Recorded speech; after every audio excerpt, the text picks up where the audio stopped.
இருதயம் வெறுமையாக இருக்குமானால் அது பிசாசுக்கு உரிய ஒரு இடமாக மாறிவிடும். நம்முடைய இதயத்துக்குள்ள கர்த்தர் மட்டும் வாசமாக இருக்க தேவன் விரும்புகிறார். அல்லேலூயா. தேவ ஆவியானவர் வெளியே போயிட்டாரு. தேவ ஆவியானவர் வெளியே போனது யாருக்கும் தெரியல, சவுலுக்கு தெரியல. தேவ ஆவியானவர் வெளியே போனது சிம்சோனுக்கு தெரியவில்லை. தேவ ஆவியானவர் ஒருவரையும் காண்பித்துக் கொடுக்கிறவர் அல்ல, அவர் அமைதியாக கடந்து போகிறவர். கவனிச்சு பாருங்க, சிம்சோனுக்குள் பரிசுத்த ஆவியானவர் இறங்கினால் அவன் ஆட்டுக்குட்டியை கிழித்து போடுவதை போல சிங்கத்தை கிழித்து போட்டான். ஆவியானவர் உள்ளே வருகிற போது ஆரவாரமாய் ஆர்ப்பாட்டமாய் நமக்குள்ளே வருவார். இங்க இருக்கிற எத்தனை பேர் முதலாக பரிசுத்த ஆவியானவருடைய அனுபவத்தை பெற்ற பொழுது நீங்கள் இப்படி அமர்ந்திருக்கிறதை போலதான் நீங்கள் அமர்ந்திருந்தீர்களா என்றால் இல்லை.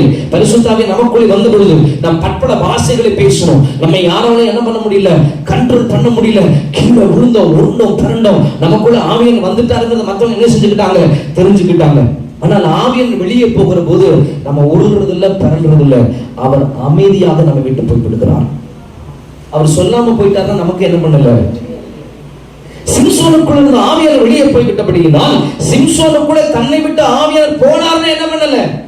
இன்னைக்கு சபைக்குள் இருக்கிற அநேகர் தன்னை விட்டு ஆவியானவர் விலகினதை அறியாமல் இருக்கிறார்கள்.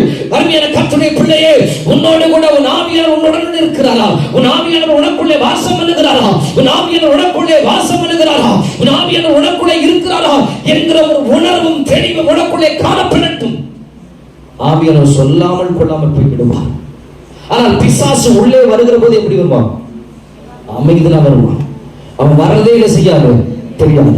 ஆனா ஜெபிக்கிற போது சில பிசாசு பிடித்தவர்கள் கை வைக்கிற போது அவன் உருளுகிறான், பரலுகிறான், ஆரவாரம் பண்ணுகிறான். அதை பார்க்கிற போது அவனை விட்டு பிசாசு வெளியே போகிறது என்பதை என்ன செய்ய முடிகிறது, அறிந்து கொள்ள முடிகிறது.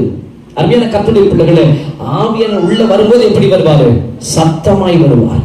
வெளியே போகிற போது சத்தமின்றி வெளியே போவார். பிசாசு உள்ளே வருகிற போது சத்தத்தோடு கூட உள்ளே வருவான். வெளியே போகிற போது எப்படி போவான்? சத்தத்தோடே போவோம். அப்போ இந்த சவுலுக்குள்ள இருந்த ஆவியானவர் விலகிட்டாரு. இப்ப யார் உள்ள வந்துட்டான்? பொல்லாத ஆவி உள்ள வந்தாச்சு.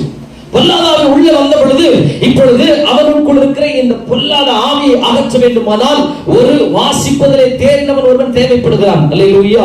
அதனாலதான் ஆராதனை நேரத்தில் பாடி துதிகன் ஏன் சொல்றேன்னா, நீ ஆராதிக்கும் போது பிசாசு உன் எல்லைகளுக்குள்ளே உள்ளே வருவதில்லை. நீ துதிக்கிற போது பிசாசு உன் எல்லைகளுக்குள்ளே உள்ளே வருவதில்லை. நீ முறுமுறுக்கும் போது பிசாசு உள்ள வர்றான். நீ வாய் மூடு அமைதியாக இருக்கும் போது பிசாசு உள்ள வர்றான். கர்த்தருடைய ஆலயத்துக்குள்ளே வந்து வாயை திறக்காமல் இருக்கும் போது பிசாசு உனக்குள்ளே வருகிறான். நீ எப்போது பாடி துதி செய்ய தொடங்குகிறாயோ அப்பொழுது உனக்குள் இருக்கிற பிசாசின் வல்லமைகளை தேவன் அதமாக்கி போட்டு விடுகிறார்.